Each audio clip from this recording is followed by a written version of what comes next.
Assalamu alaikum wa rahmatullahi wa barakatuh. What's going on, everybody? We're back with another one, inshallah. So, inshallah ta'ala, everybody make sure support y'all young African American scholarship. Make sure y'all like this video, share, and if you're watching on YouTube, subscribe. Inshallah ta'ala. A lot of individual effort goes into these videos. This is just a regurgitation of my personal studies from the last, I think, almost 15 years. MashaAllah ta'ala. Make dua, please, that Allah subhanahu wa ta'ala will reward me with sincerity in those studies. And I'm just basically presenting to the masses, to the people, the not so common knowledge. This is part 5 of this series of Aqidah. I titled it The Belief of the Muslims, for people who are just joining, who don't really know what's what. And this is this is in a nutshell. All this stuff goes a lot, like way deeper. This is pretty much in a nutshell. A lot of times you'll pick up some books and it'll take you some years to get through the scholarly terminology. Make sure y'all like and share. Control this algorithm, y'all. I keep telling y'all that. Control the algorithm. Every time you see a brother making an effort of doing some dawah, giving a dose, share it, support it. So that we can, raise up the participation of the understanding of Ahlus Sunnah wal Jama'ah. This is a big, big, big thing. Why? I don't get money. I don't get paid. It'd be nice if we were compensated. Alhamdulillah, that would give us more resources. That would bless us with more resources, and then we could do more things other than just make videos. But inshallah ta'ala, with time. But remember, when you share, you get the barakah, you get the ajr, you get the thawab, you get the blessing, you get the hasanat. So when you hit the share button and it pops on somebody else's timeline and they watch it and they learn something, all of us who participated in this get the sadaqah jariyah, the non-stop sadaqah. So we have, I know everybody's page, Facebook and YouTube, I know everybody's page is like very, very, very personal, and everybody's page is their brand. But your brand, if you're a Muslim and you're a believer, should be Islam. That should be your brand. So, like I always say, I'm holding us accountable. We always share funny videos. We share all types of reels, people getting shot, and all types of unbelievable things on our pages. We should most definitely give one to Allah, the one true God, and give one to Him. I do 3 videos a week, mashallah ta'ala, and out of you should at least share one out of these 3 videos. And I try to pride myself on not doing the motivational speech thing, because we got way too many preachers and not enough teachers. We need to hashtag that, y'all. Too many preachers, not enough teachers.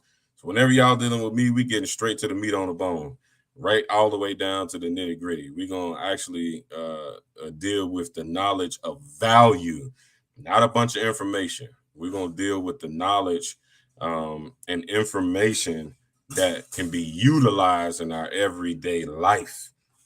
That is the good knowledge. All of the other stuff is just, information for debating. That's all it is. It's not actually useful material. So I pride myself on getting straight down to the teachings, to the actual teachings. So we get sadaqah. I definitely want to get the mentality of Ahlus Sunnah wal Jama'ah.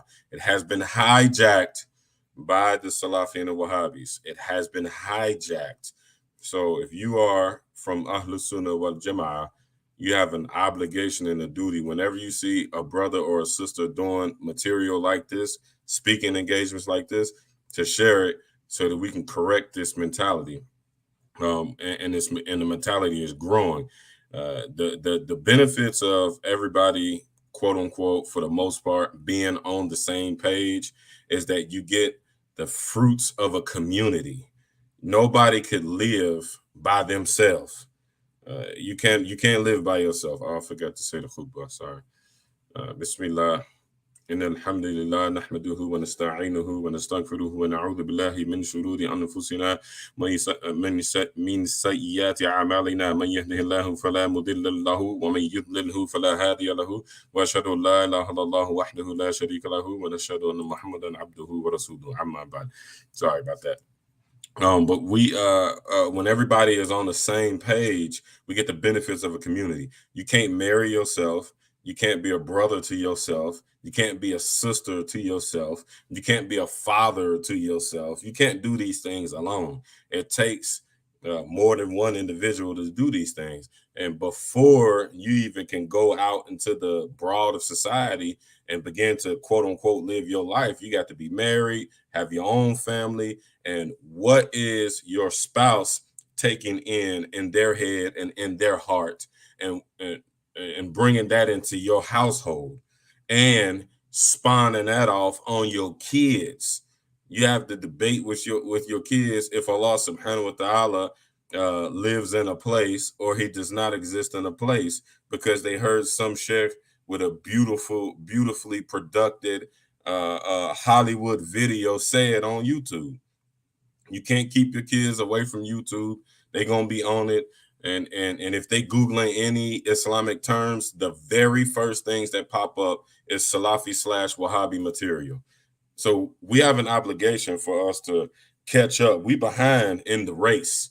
We way behind in the race. And that's because the Ahlus Sunnah wal Jama'ah, we didn't develop this attitude to where we like, oh shoot, that's them over there. That ain't this right here. But now I don't know any masajid that are not infected with deviancy to one degree or another, and that's because we got way far. Hey, what's up, Annie? That's good, because we got way far away from where we're supposed to be mentally. We got way far away from it. So that's the benefits of spreading that influence. You get the metaphysical benefit by if anybody learns anything from any of these videos, then those people you get if they teach it to their family and teach it to their friends and so on and so forth, you get benefited and you get rewarded for it forever. It never stops. Mashallah ta'ala. And on top of that, we control our own influence. We are way behind in the race. The du'ats from the Salafiyah and the Wahhabiyah, they are innumerous on every level. Big top tier shuyukh.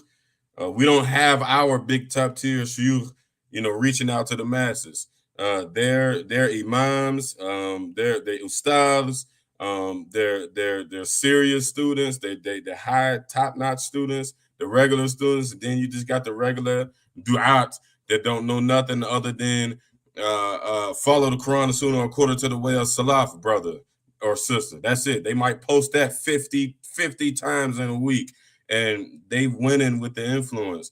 For whatever reason, Ahlus Sunnah wal Jama'ah then got very arrogant, and we don't think we have to compete.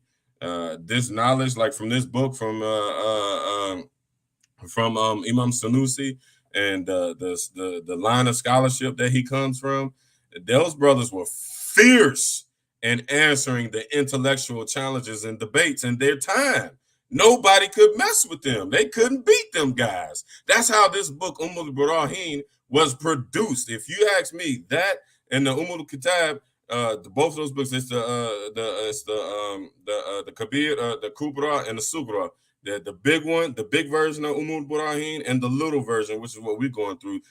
As far as I've seen, these are the greatest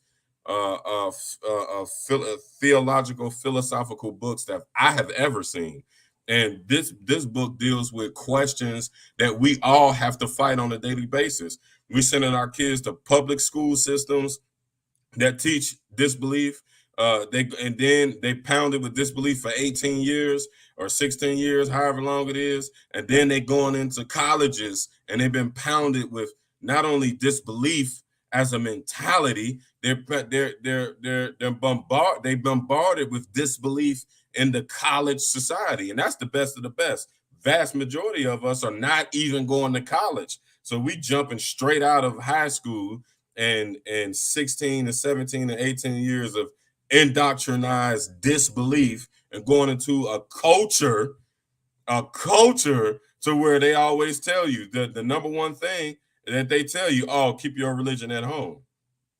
I got fired when I came home from prison for doing a decade in prison. I got fired from a job because I wanted to go to my religious services on Friday. They looked me in my face and said, "Oh, well, if we accommodate you that way, and we gotta make special arrangements with you. You need Friday off at this particular time or whatnot. Then we have to do it for everybody." Now, had I not be a Muslim that was on my square, they could have got that off on me, but they couldn't get it off. Why? Because I deal with these rational rules and regulations, like what's been taught in this book, in the Sanusiya, and the Ummul-Baraaheen. The laws of logic. I've been engaged with them since I became a Muslim, alhamdulillah. So I use the gauge of rationalism. It is not like the Wahhabis like to say, and I'm gonna bust them shots because I'm a shooter. I'm not the person that gets shot at. I'm the shooter. So I said it. Yes, I said it. What the Wahhabis say is philosophy is haram. Philosophy is kufr. This is Zoroastrianism. It is Buddhism. It's Greek philosophy. No, it ain't Greek philosophy. It's human philosophy. It's human philosophy.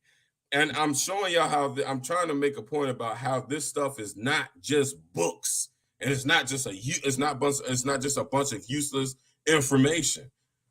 Back to my point, she told me that they had to make special arrangements for me. I was like, well, y'all make special arrangements for the entire country. Saturday and Sunday became the weekend or the ending of the week that had a religious basis. Saturday for the Jews, Sunday for the Christians. Okay, Muslims are here now. So y'all got to accommodate. So she contradicted herself. She didn't know her own religion well enough to be able to say these things to me, but I know my religion. And that's what this is about. They could have got that off on me. And I have many cases where we're at the masjid and people are in compromising positions to where by law, you must be able to get off for the amount of time that you need off to go to Friday services by law. They did it for the Jews, they did it for Christians on Sunday, so they have to do it for Muslims as well. But if we Muslims don't know our deen, we don't know we don't know our way of life, then we're going to continue to be not bombarded. But we were bombarded 20 years ago. We're being trampled right now. We're being trampled over. The leaders of spirituality, the Muslims, Ahlus Sunnah wal Jama'ah, we are on the bottom. We're being trampled right now. So I said all this to say share the video. Now let's get into the book, inshallah ta'ala.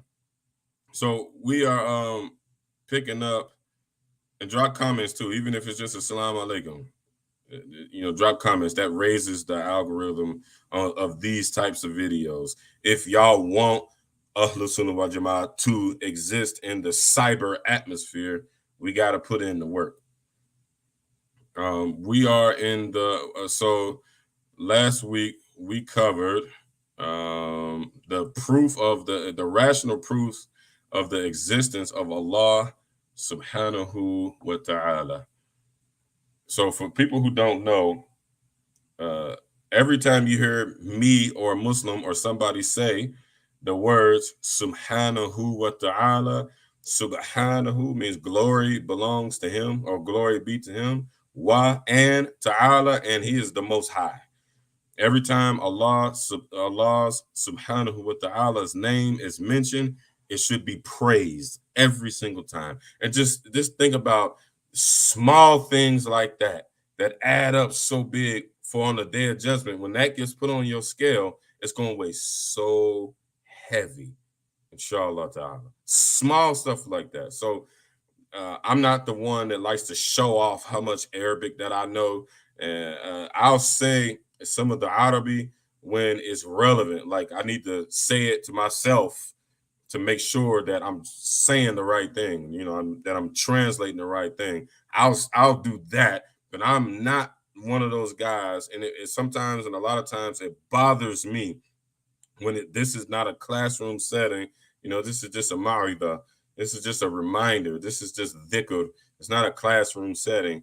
And like some of the du'ats on TV, nah, not TV, I would say TV, internet. We don't have TV anymore. Some of the du'ats on the internet, they recite half the Quran and then say one sentence in English. That's misguiding the people. So I don't want to misguide anybody. I don't want anybody to tune in on this and then be like, what is he talking about? So every time I say, or you hear a Muslim say, Allah, subhanahu wa ta'ala, that's our way. That's our sunnah. We glorify God's name every time it's said. It doesn't matter who says it. And the same goes for the last and final prophet, Muhammad, alayhi salatu wassalam. When you hear a Muslim say Muhammad, or when you say Muhammad yourself, it is mandatory that you praise his name. Alayhi, on him, alayhi salatu wassalam. Salutations and peace be on him. You say this every single time. So if anybody sees this and they hear Muhammad alayhi salatu wassalam, you hear that, or you're hearing Allah, God, subhanahu wa ta'ala. You hearing that? That's just us praising the names of the two most important entities in Islam. And that purifies your heart as well. So getting back into the book, we started off the part of the book where Imam Sanusi, rahimahumullah, praising his name again, brought in the rational proofs for the existence of Allah. So we're going to kind of recap and go a little bit further. I'm going to dig a little bit deeper into the rational proof that God, Allah subhanahu wa ta'ala, must exist. A few primers. We got to understand this first. A few primers. First and foremost, before you, human beings, any of you, Muslim, Jew, Christian, Zoroastrian, Buddhist, whatever, before any of you say that you are a believer, you must actually believe first. Our scholars say that you should know the rational proofs for God's existence. At one point in time or another in your journey of servitude to Allah, God, Allah, subhanahu wa ta'ala, you should have met the understanding within yourself, like, well, if this is that, and this is this, and this is that, and this is this, that must be God. God does exist. Boom, I'm a believer. So I did not, when I became a Muslim, I was in a jail cell. I was in a county jail cell. I never read the Quran before. I never seen a Quran in my free life in that 21 years that I was free before I went to jail. None of that. I didn't know who Muhammad was, alayhi salatu wasalam. I never seen a hadith book, the narrations, the life of the Muhammad, alayhi salatu. I never seen none of this. But I did when I, quote, became a believer. I made it up in my mind that the outcome of my life, which was prison, I was at this low point. The outcome of my life was because I wasn't serving God. And I came to that conclusion after I had to realize God exists. And in my own brain, and what made sense to me was that I did, and this was before I even knew who Imam Sanusi was. I never read this book until maybe 13 years after I became a Muslim. But you know, when you actually clear your brain of all of the mess, of all of the cacophony, of all of the weapons of mass distraction, things become clear to you. And I'm only telling you this because I don't want people to think that this stuff is just so sophisticated. You got to go to college for it. The biggest load of manure that I hear is, I'm not ready yet. You are ready. You were born ready. You were born ready. It ain't no, I'm not ready yet. It's no, you ready. You just got to take those baby steps to go into your understanding, into the proper understanding. If I could have said, okay, I just got sentenced to 10 years. When I have the internet and I can go to a masjid, then I'll become Muslim. What? What if I didn't make it through that 10 years? What if you say I'm not ready yet and you don't make it through the next 10 seconds, let alone the next 10 years? And you don't, and you sit and waste your entire life and you never become a believer. We done got so arrogant as people, as human beings, because Allah subhanahu wa ta'ala, God done chose to test us with all of the riches of the world. We living like the Jetsons right now. So we tested. We ain't got time for Allah. We don't have time. We having too much fun drinking. We having too much fun smoking. We out hanging with the girls. We out hanging with the guys. We chilling. We at the mall. We got our designer. We stepping in. We doing all this stuff, and we ain't ready yet. You ain't ready. And just think about this. Allah is so merciful that he's still waiting on you. If you're watching this video, Allah subhanahu wa ta'ala is still waiting on you. Most of us, we've given little, if any at all, of our lives to Allah. But Allah been sitting here giving us water, giving us air, giving us good health, giving us good clothes, giving us houses over our head. We ain't doing none of this. All we doing is handling the things that Allah gives us. We're managing it to our best ability. That's all we doing. But we always say, I ain't ready yet. It ain't my time yet. I know folks that's 15, 20, 25, 30, 35, 40, 45, 60 years old, still talking about, I ain't ready yet. Well, every time I see somebody get shot and killed, or I see a disaster, or I see something like that, it wakes me up. I'm like, whoo, I need to get busy. I need to do more. I need to go harder. Because any moment, it can be your moment. We seeing all these young guys down in the middle of the street, purposeless lives. Lives meant nothing. I don't care how many cute babies they done made, or how many cute videos they done made, or how many nice clothes, how many nice pictures they done took with nice clothes, and how many nice things they done done for their family and friends. If you did not serve Allah subhanahu wa ta'ala with the time that you have on this earth, your life was meaningless. It was meaningless. It was nothing. Period. That's just the way that's cut. That's just the way that it is. Sorry, but I'm not so sorry. But the bottom line is, I was in a jail cell and I came to these conclusions that the culmination of what I was going through at that time was because, number one, I had already had plenty of experience being a non-believer. So I already knew what that was about. And this was the reward of my disbelief. Now, most of y'all ain't been to prison. Most of y'all have not been to prison. So y'all ain't had that aha. No, y'all have. Let me rephrase. Y'all haven't taken advantage of the aha moment. There's been all types of tragedies that didn't happen to every single person that's watching this video. Something bad has happened to everybody that has watched this video. That was your aha moment. For you to just wake up and smell the roses and say, I need to get it together. I literally asked myself, because I was going to break out of jail. This is how I became Muslim. I told myself, they try to give me all this time. I'm not doing it. I'd rather be dead. They got me messed up. So I said, I was preparing to break out of jail. So in the midst of me preparing, I was working out every day. I was running the whole night. I was getting ready to break out of jail as I'm in my sentencing or whatnot. So I was facing like over 80 years in prison all together. They don't never give all that to you. They give it, they say they charge you with a bunch of stuff, and then they make you cop out. The more they charge you with, the more time they want you to do.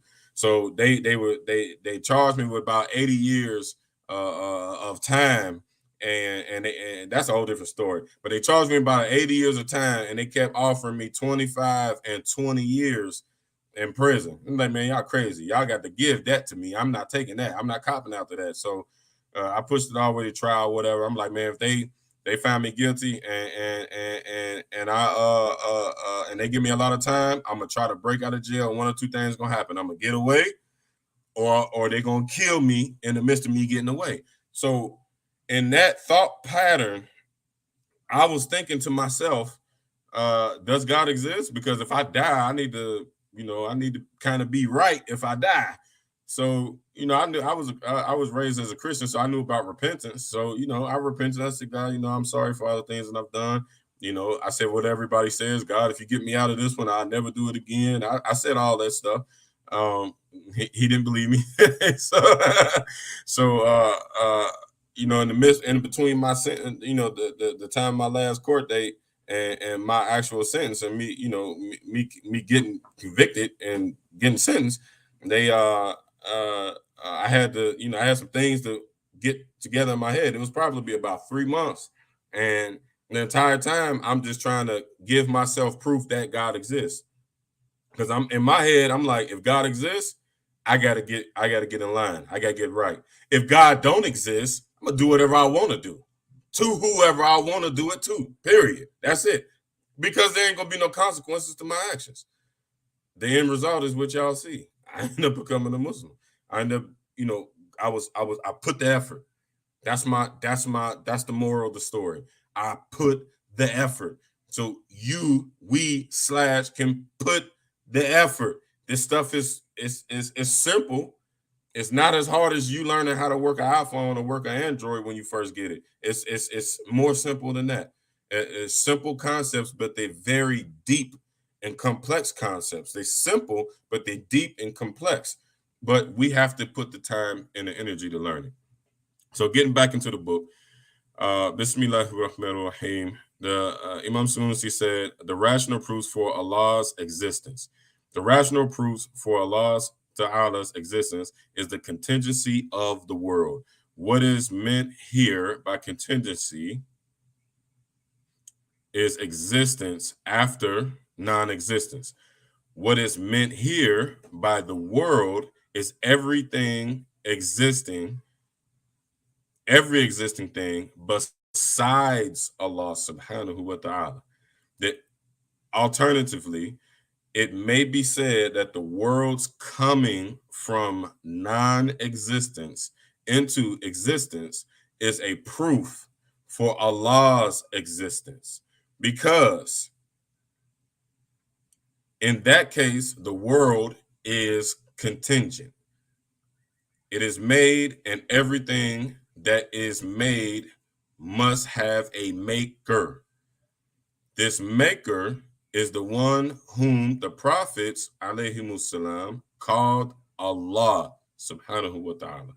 If the world was not contingent and it originated itself, in other words, if its existence was preponderant over its non-existence without an external cause, then one of two things that are equal in the rational mind would be preponderant over the other without an external cause. And this, newsflash, and this is impossible, because it is a gathering between two contradictions. So this is the part I want to focus on in the video. What does all that, what I just read, mean? First and foremost, the author is using rationality as his proof. I spoke for a decent amount of time in the first video, in the introduction to this segment in the book, that we have to, the Muslim scholars brought to us the rules and regulations, the legitimacy of the rules and regulations of rationality, human rationale. If I kick the ball will move. If I do not kick the ball will not move. Human rationality. Anybody that disagrees with these laws of physics is Majnun. They are crazy. So we have all these, these other branches or sects of Islam that says don't mess with philosophy. Philosophy is disbelief. It's Greek philosophy. It's Zoroastrianism. That's because they're indoctrinated. When you hear people say like Imam Sanusi and the Aqidah to Sanusiya, the Ummul-Baraaheen, when you hear them say stuff like that these books are Greek philosophy, that's because they've never read philosophy before. They've never learned about something. You can't reject and deny something that you never learned. And in that particular case, you are a blind follower. You're a blind follower, and blind following in belief means no belief. There is no blind following in belief. You have to come to these conclusions on your own. Even watching this video, when you hear me making a presentation, you have to take this in and be like, does this make sense? And you got to add up what's been said or what's been read. And you yourself have to come to the conclusions. So it's silly when you hear, these other groups that are not Ahlul Sunnah wal Jama'ah saying that, books like this is disbelief because we have the Quran. Okay, we do have the Quran, but just having the Quran and having the Sunnah is not enough. All of the deviant belief systems that came under the banner of Islam use the Quran. The Shia, all of them use the Quran. Every branch, the 12ers, the Zaydis, the Ismailiyah, all of them use the Quran and pick and choose parts of the Sunnah. The Wahhabiyya, they use the Quran, they use the Sunnah. The Salafiyya, they use the Quran, they use the Sunnah. The Mu'tazila, they use the Quran, they use the Sunnah. So just know when people are telling you follow the Quran and Sunnah according to the way of the Prophet, that ain't enough. What does the Quran and the Sunnah mean? That ain't enough.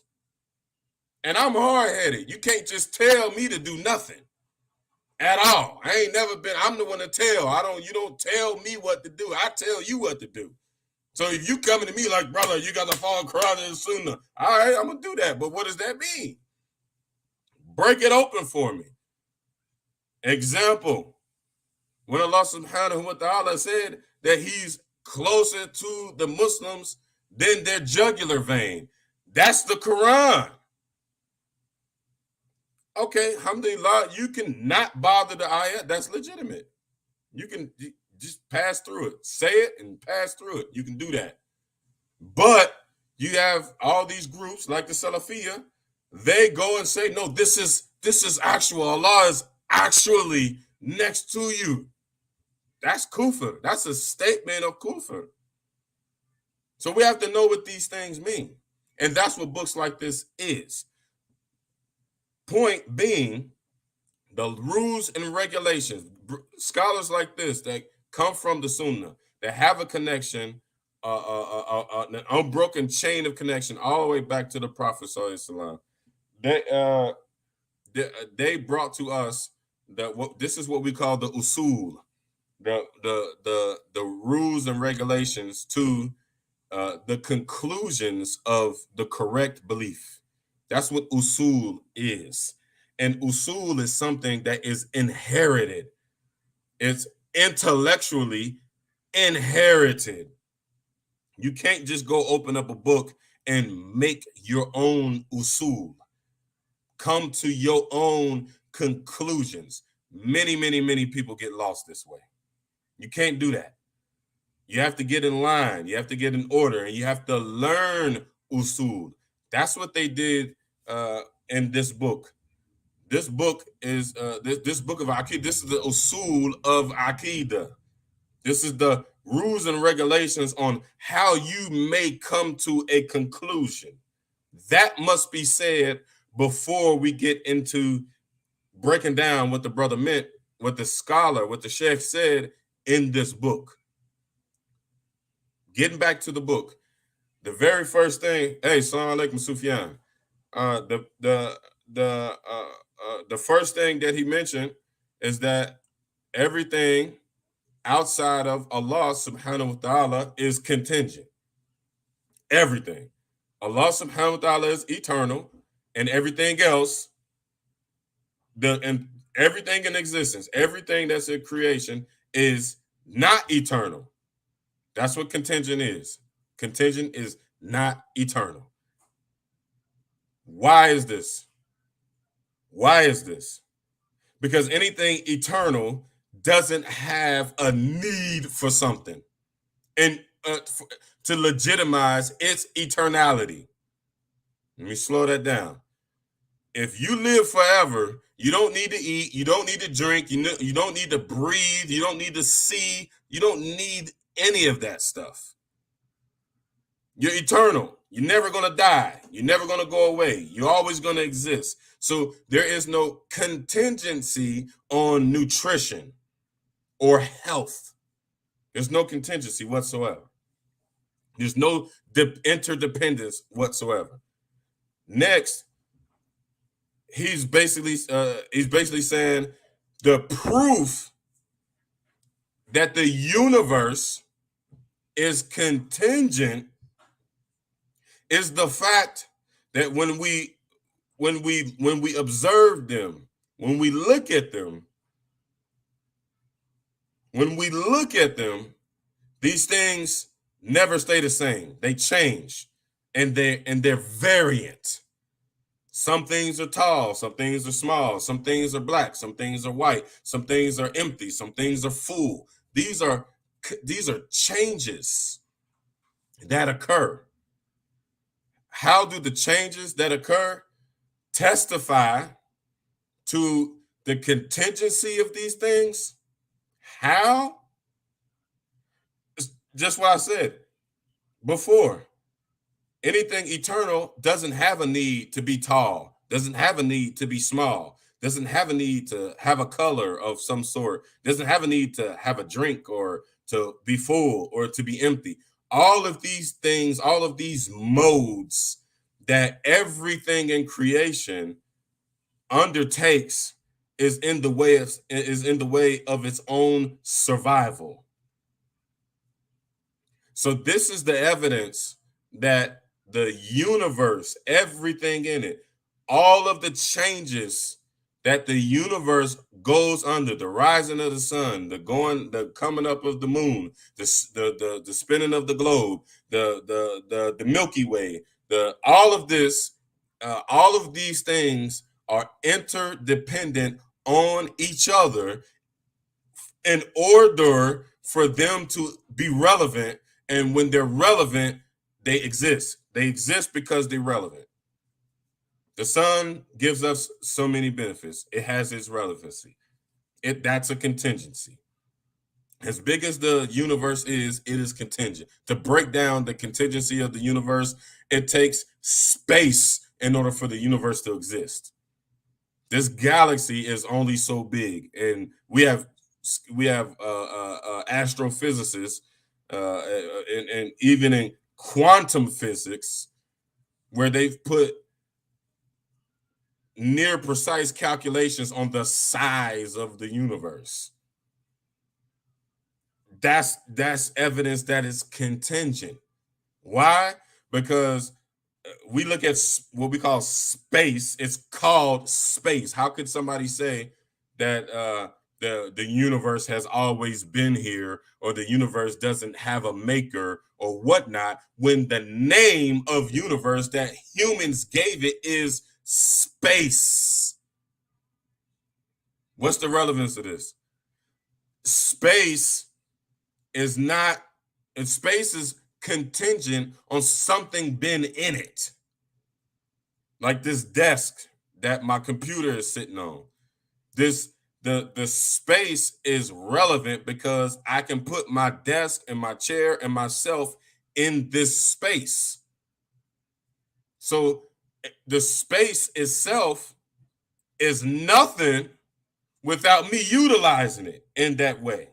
So that gives it contingency. This space needs me in my chair, and my desk, and my laptop in order for me to understand that it is space. Same difference with the universe. The universe has the sun, the moon, the earth, all these planets, and all the stars, and the black galactic matter, and all this stuff that y'all like to think is bigger than God. Na'udhu billah. It is only relevant because it has those things in it. And all those things are the a'rad. All those things are the a'rad. Those things are the contingencies that go inside of the substances. And the a'rad, all of those things are proven to be contingent because they need to fit into these spaces in order for them to do what they do. This desk is an attribute of the wood. The wood would be the substance, and the color of this desk and the way that it's been shaped and formed in order for it to give some type of benefit, to have some type of relevance of value, that's a contingency. So, if that makes sense, and we didn't go too far off into the space, that means at the end of his paragraph, a contingency cannot make a contingency. So for all of the atheists and all of the people who have a lack or corrupted or disrupted belief in Allah subhanahu wa ta'ala, you're wrong. Logically, you're wrong. Because we just proved that all of this stuff is creation. They're creation. A creation cannot make a creation. Equals a contingency can't make a contingency. What's the proof behind this paradigm? What's the proof behind this paradigm? We touched on this at the end of the last video. The proof behind the paradigm that a contingency cannot bore or create another contingency is the fact that they are contingent. They are in need. They are interdependent. They depend on each other. There's no space without this desk. There's no desk without this space. There's no tree without the shape, and there's no shape without the tree. This shirt is a shirt. There's no shirt without the color and the design of this shirt. This is a type of shirt. All these things depend on each other in order for them to exist. The relevance to what I just said is if a contingency depended on another contingency in order for it to exist, which one preceded the other? Chicken or the egg? Was the space here first, or were the planets here first? We can never answer that question. Human logic won't allow it. That's like saying I'm sitting down and I'm standing up at the same time. This is philosophy that y'all don't like to hear because everybody wants to be a Wahhabi nowadays because it's easy. All we have to do is follow the Quran and Sunnah according to the way of the Prophet. All you got to do is say that. You ain't got to open up that statement at all. All you got to do is say that and then listen to other people say it, and boom, you're a good Muslim. Your Aqidah is straight. Right? Wrong. You got to open this stuff up. You got to open it up. How is it possible that we would be able to figure out, was the space here first or was the desk here first? Was the desk here? Well, the desk couldn't be here because it needed the space for it to be in. Well, the space couldn't be here because it needed the desk to be in the space in order for me to know that this was space.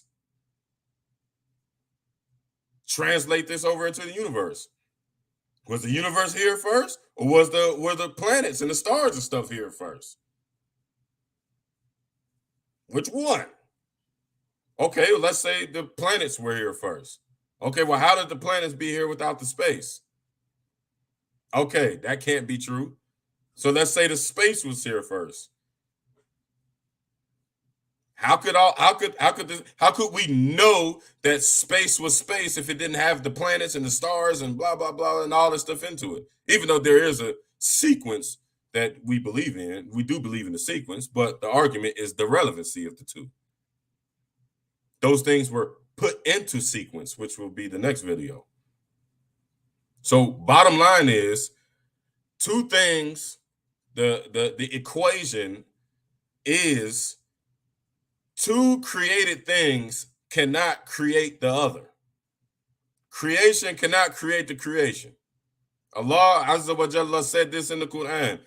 Gather all the humans, gather everybody from history and everybody in the universe and sit and watch them try to make a fly out of nothing. Not clone a fly, make a fly out of nothing. Fly. Allah didn't say the universe, the sun, the moon, the stars, air that we can't see, oxygen, H2O, none of it, all of this stuff in these chemical compounds, these microscopic things that we can't see. Allah didn't ask you for none of that. Allah asked you to make a fly. If you think you're the creator and you think Allah is not the creator, make a fly. And that was put in the Quran 1,600 years ago. And still, in 1,600 years, not one disbeliever ever came and said, look, y'all, the Quran was wrong. A fly. Never. What was my point in saying that? Just like this book says, two things that are in creation cannot make each other, let alone make anything else. So there had to be, quote, a maker in order for all the stuff that we have. We are all creation. There has to be a creator. It does not make sense that at one point in time we did not exist. It is scientific proof that at one point in time the universe and everything in it did not exist, and then it existed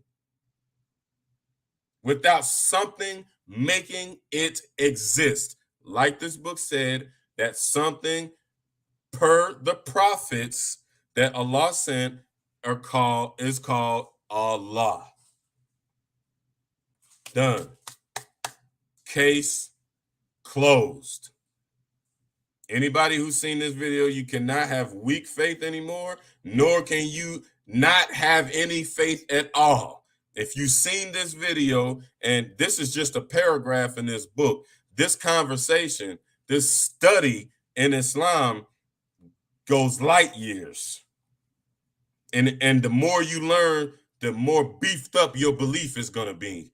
And the better believer you're going to be. And the better believer that you are, the better situation you're going to have when you die. And you going there for sure. We get up and get dressed for work. We get prepared for our workout. We prepare we meal prep and all this stuff. But we ain't soul prepping at all. We ain't doing none of that. You going to that grave, bucko. Somebody asked the Prophet ﷺ, when is the judgment? When is the day of judgment coming? And the Prophet Muhammad ﷺ, he said, why? What do you have prepared for it? Don't let that go over your heads. So that is the presentation for today. We will go forward with the second part of this philosophical argument which is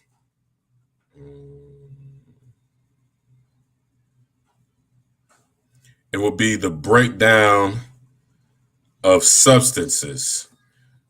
It'll be a breakdown of this paradigm we just talked about. Something creating itself or creating the rest of creation, and the possibility, which is impossible, the possibility of Allah not existing. We're gonna go into a breakdown. Even more. We kind of broke it down today. I just wanted to introduce this concept in these last two videos, but in the next video, Imam Sanusi goes in depth to prove this philosophical. I don't even want to say argument. This philosophical belief, the metaphysical, the evidence of the metaphysics in Islam. I believe I can say it like that. Okay. Questions, comments, concerns. I hope that made sense because we just went to space. Assalamu alaikum, Sister Taliba. Mr. EJ Freeman, how you doing, sir? Glad to see you at Jordan. I hope ain't none of that go over your head, man. Assalamu alaikum, Sister Nunu. Imam Abu Muhammad, what it do? Sister Wahida. Assalamu alaikum.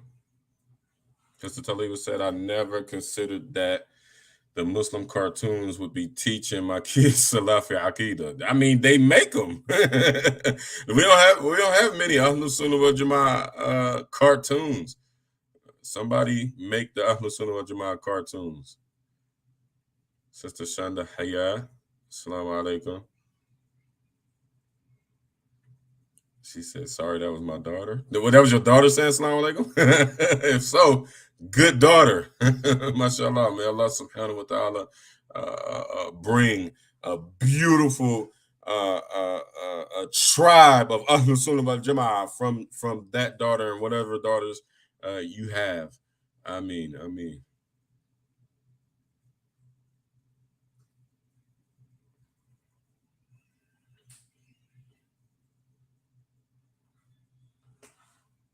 Lily Marie Woodsy, Assalamu alaikum.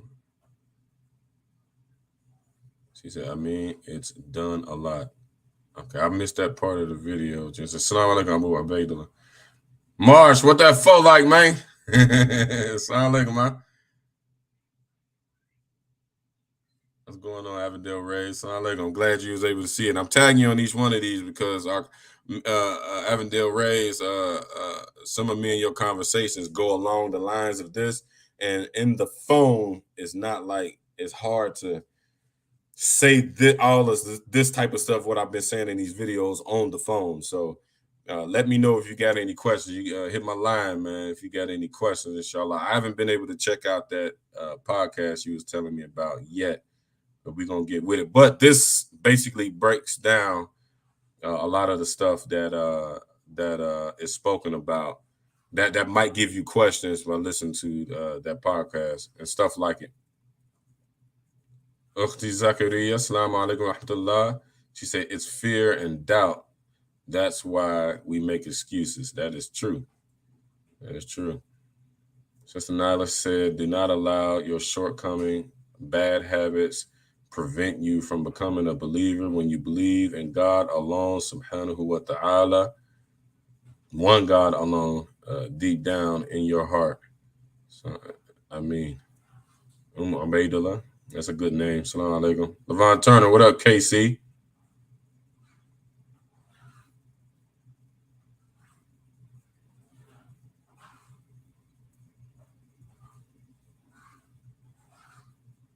Sister Ukhti Zakaria said, the trials of this life is meant to bring us closer to Allah subhanahu wa ta'ala, not to take you further away from him. Absolutely, positively. If we could all just see it that way. Assalamu alaikum, Sister Malaika.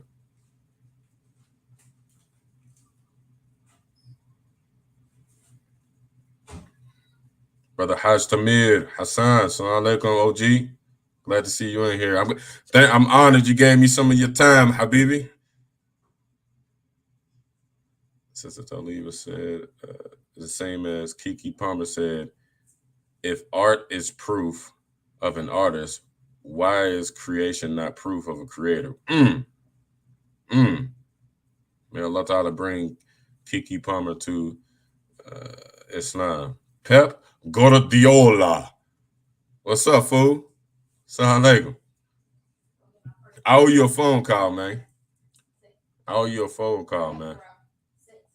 Allah, I've been very, very, very, very busy.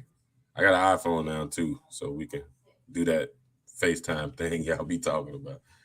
Ukhti Zakaria said, trust in Allah subhanahu wa ta'ala brings peace and sense of contentment because you know something greater than you is working in your favor.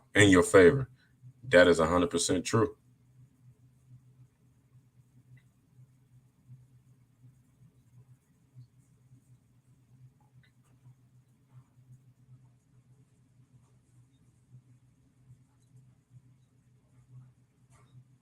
Kim Queen Dawson. I haven't seen you here before. Assalamu alaikum, sister. Man, my kufi always crooked. I don't know. Maybe my head crooked. Maybe that's the problem. I say that every video, man. I think I need to get my head checked. It maybe look crooked. Assalamu alaikum, sister Kim Queen Dawson. Okay, I don't see any questions. A lot of comments.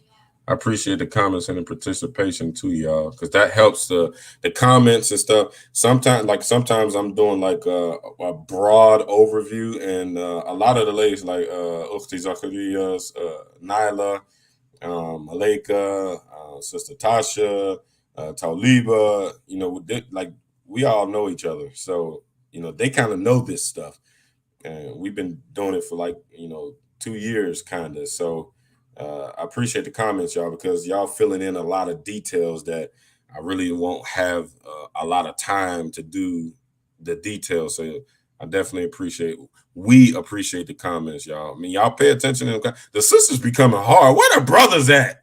I don't be seeing no brothers in here, man. Hey, and the brothers always talking about, I'm the man, I'm the leader. And Prophet said that I'm the imam of the house. Now, I don't see no brothers in here. Man, listen, y'all bet not. I don't want to hear nobody complaining about how unruly your wife is, because all I see is wives in the comments. I don't see no husbands in the comments. Lord have mercy. What is going on? Sound like a Sister Tasha. I see one brother, one husband, Mike Jordan. What's up, Mike Jordan? I appreciate that, man. Where the husbands at, man? All these brothers be always wanting to complain. Sound like a concert. You want to complain that they the leader of the house and their wife ain't listening to them because she know more than you. That's why her Akida is stronger. What Abu Muhammad say? It's gonna be a diss record on the brother by Tuesday. The brother on here, that's what the Wahhabis gonna do next. They'll be like, man, did you hear about that brother Abdul Kabir? He on there simping. Sufyan and Andalusi. Yeah, I just appreciate some Maliki scholars being put out there like Imam Sanusi. Facts. We don't have no choice. We don't have no choice whatsoever. We're gonna represent it for the 99 and 2000. Sufyan said, man, cut it out. I'm not high. Nah, you be here. Like the studious brothers, Ahmad Suyuti, salam alaikum, Sufyan, Imam Abu Muhammad, even though he know all this stuff. Yeah, he getting thicker.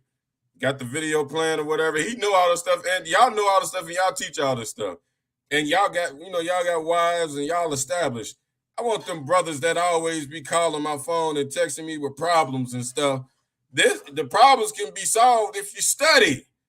That's the only way that I'm able to solve any problems. And when y'all hit me up and say y'all got all these problems and stuff, it's in your studies.